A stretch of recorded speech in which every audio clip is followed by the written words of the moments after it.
The Mary Rose raised the seabed that have protected the ship and its contents for over 437 years.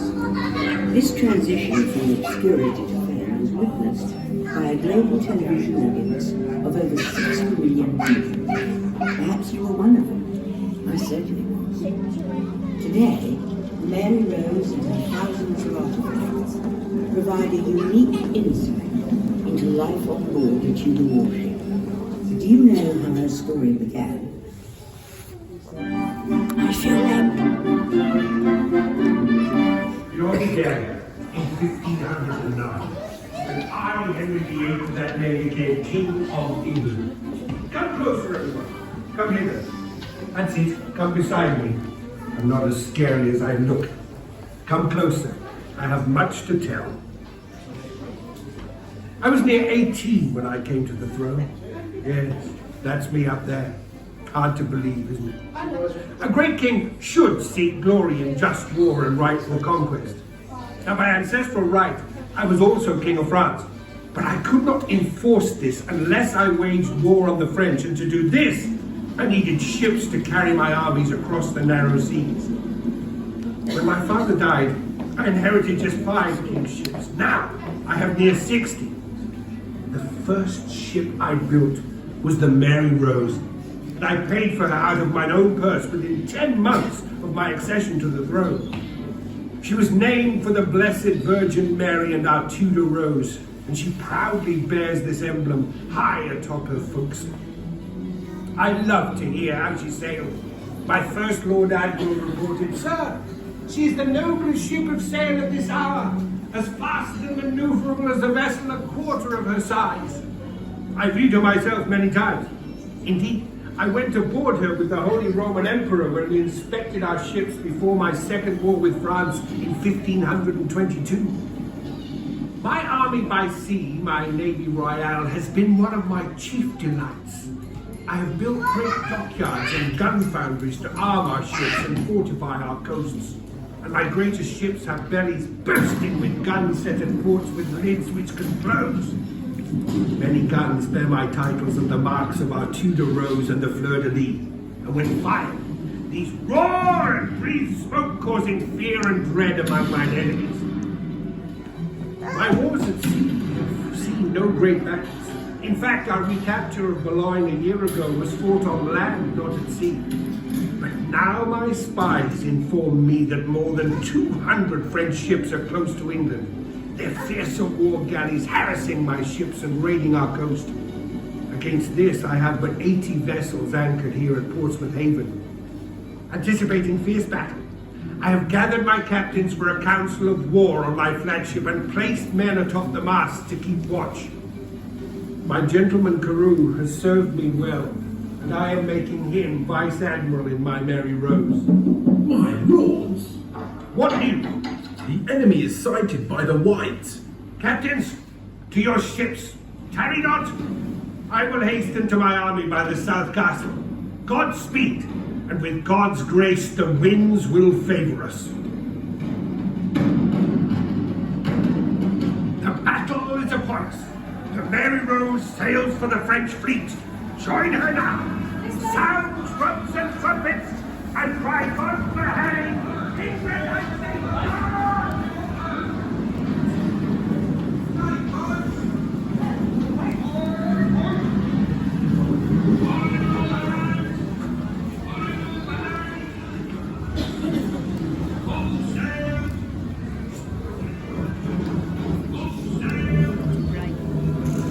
Not for this behaviour.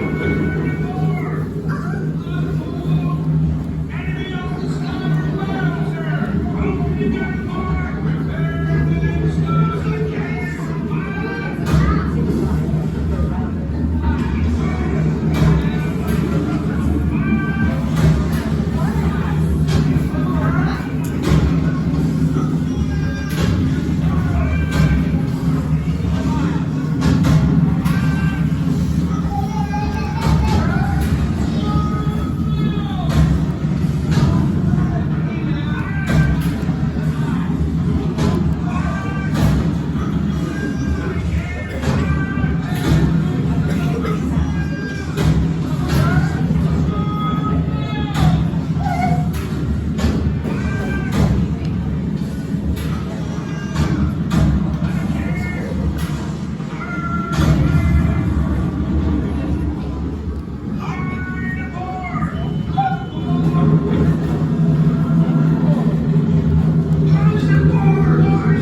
Hello, we are at the museum where they show all the stuff, all the artifacts. Like over here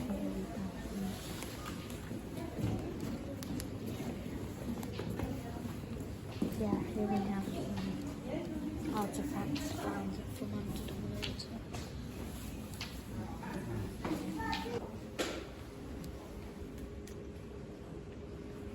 Come on. Right. This may be Sir John Berkeley, a standard bearer in the 1544 campaign. He had been injured in the shoulder a month earlier by shrapnel from a malfunctioning gun during an engagement with the French vessels in the English Channel. Small numbers of soldiers carried bills. The staff weapon consisting of a wooden pole with an iron head and curved cutting edge, a top spike and a back spike, similar to the hedging bill. These are shorter than pikes. They can be used to hack, slash and stab. Interesting. Topmasts of the Mary Rose. Men are struggling to reach the tops which is still above the water. Small boats are picking up men in the water around the sunken vessel, but no more than 35 men survived. Wow. Oh, there's Henry VIII. He had come to Portsmouth several days earlier and had just taken lunch aboard the Henry a Grace Dieu when the French fleet was sighted. He was taken ashore to Southsea Castle, and he witnessed the battle and the sinking of the Mary Rose, the messengers bringing him urgent news. Let's see if the messenger's here. No, but I did see, here's the boat that he was on. This vessel, the Flying Royal Standard, was the flagship of the English fleet, built in 1514. With a crew of 700, she was armed with 111 large guns, 20 more than the Mary Rose. She also carried twice the number of swivel guns, handguns and longboats that the Mary Rose carried. So this is the Mary Rose. It didn't manage to recover any of it because lots of it is rotted away to air chamber, so that it will continue to rot. There's lots of different pieces here down below, you can show them. There's a rudder. Only the rudder, but wow. It's an interesting piece of history right there.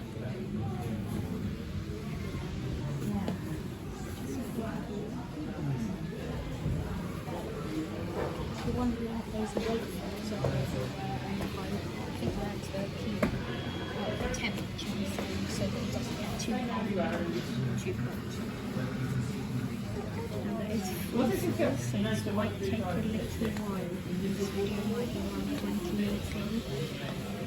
So stay tuned to the end. Once again, the like button is 15. Please like and subscribe.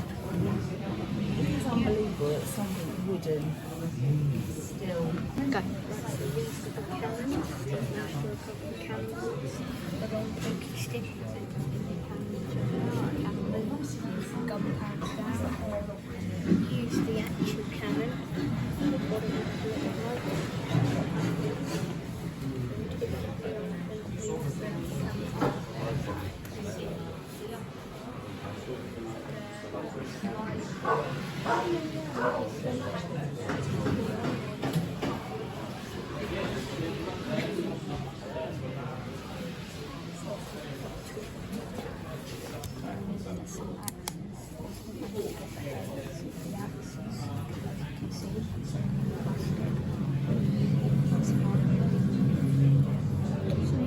Very interesting. Over here we have like a bowl-looking type thing. We have some knives. We also have a saw if you had like a bullet in your nose or something like that. Just down here there's small little balls. I think they might be cannons. Cannons with bullets that went in a gun. That small one might have been a musket ball. Which is recovered. Oh yeah, something like something to take now. Here's another cannon, there's some more cannon balls, more axes, couple of hammers, some swords, looks like. Over here. Yeah, sledgehammer. Around here, there looks like some old shells. Some like a chest or something. Right, and there he goes. He's got a projector on, so I'm going to go back in here. As you can see, that was what life would have been like on the island.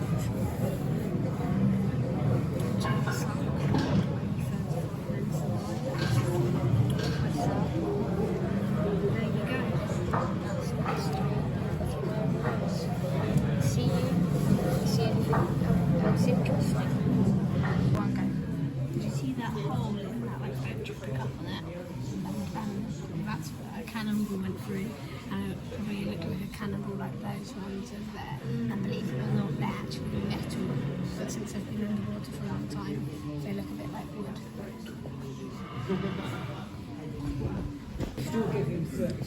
In there you can see a shoe, and there's like some metal cogs and wheels, and there's that leather sort of shoe is actually a flip flop. Right, go. This is the rose, the badge that's on the front of the ship. The back. It's quite an interesting story as to how they found it. So many aircraft carriers. So on the floor you have sort of see this line here to show how far. This is the ship, and you can see this is the parts they've recovered. I think. This is the part. It's two. So the part that's coloured in is the part that they have recovered. Rest is either underwater or it's just rotten away and it's gone. What do you mean about this part? Right, guys, I'm going to ask Oliver about if he knows why this part's like dark. Do you know why this part's darker, Oliver? Yes, because it says up here the main gun decks. That's what this bit's like. Because these are the main gun decks. This is down below, just a bit up top. Oh, yes. Also, I've just seen down here there is the anchor. Just there and part of the bow, which is quite interesting. So here, this is the broom to keep the cabins clean. And over here, artifact number 8 is pretty much like a cup, a mug where they would like drink beer from. How we have like modern like glass mugs, they would drink out of those. And then here, artifact 5 to 8, they were all tools. So this was made out of whetstone. Artifact number 5. Artifact number 6. It was made for tools to be sharp. It was like a rock thingy that makes tools sharp. Here we have a bowl that's fallen apart and partly burnt, maybe I think. Then here we have some plates. Just there we have a plate, and then we have a plate right here. So yeah, that's like a little spoon to like pour some soup in or something like that. So yeah, that's that. And then over here we have a piece of leather. That would have came from like a shoe or something like that. Artifact number 3 is like a chain. I think it is a... Artifact number 3 would be... I'm not sure what artifact number 3 is made out of because it doesn't show. I think it's either like gold or metal or something like that. Here we have like a syringe. How to like suck something out. Here we have some like metal cans that they would like storage something in. The lid from it, which is all like bent and cracked, and then here we have some like small little things. this side we have some more leather, more bowls. This time the bowls and plates are made out of metal. We have some coins over here, some more leather, and then we also have a hair going.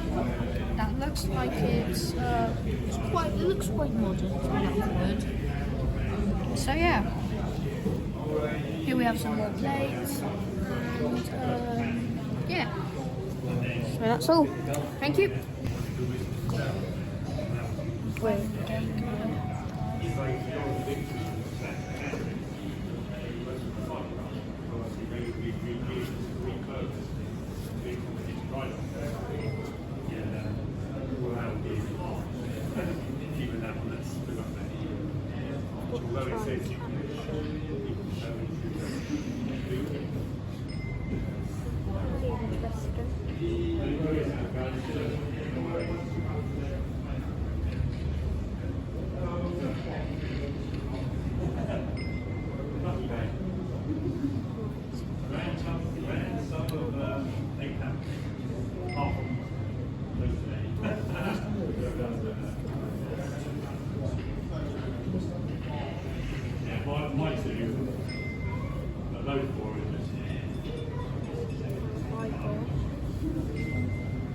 Captured 8,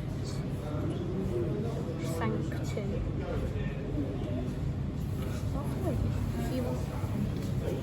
Right, I'll play.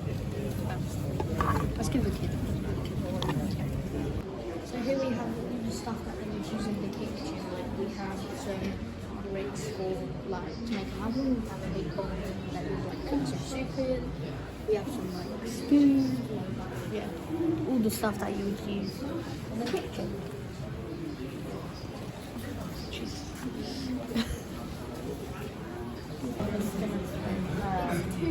Rory's is missing the hands, we're missing the legs, and we're missing the chest parts. Then the rest of the skeleton is absolutely fine. And yeah, it's a skeleton with a random part. Yes. Here we have the person that the skeleton would belong to, supposedly.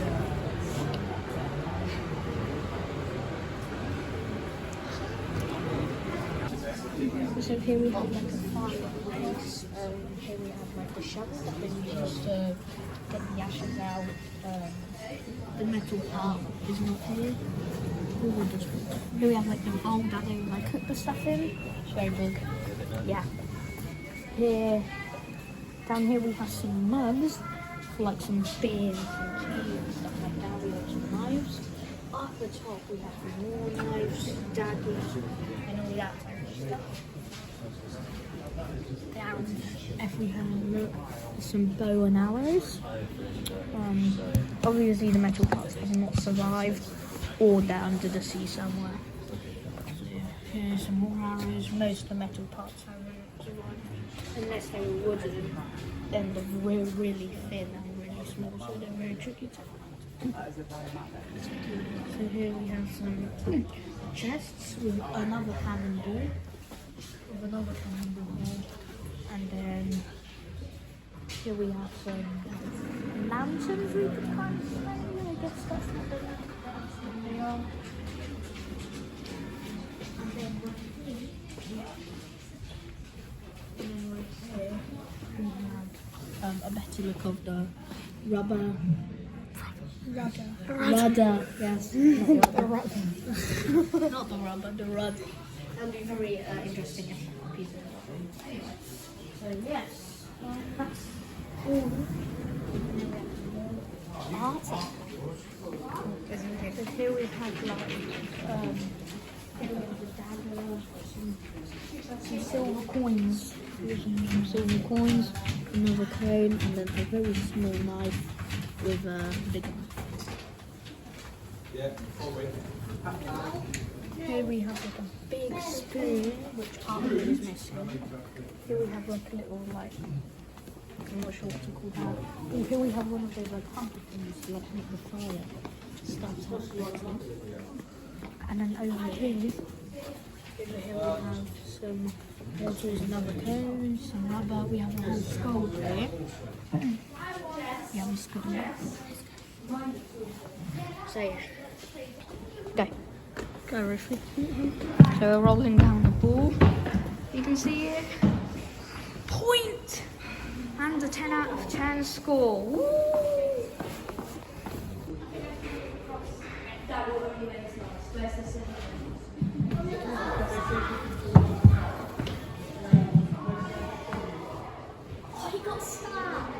Ah.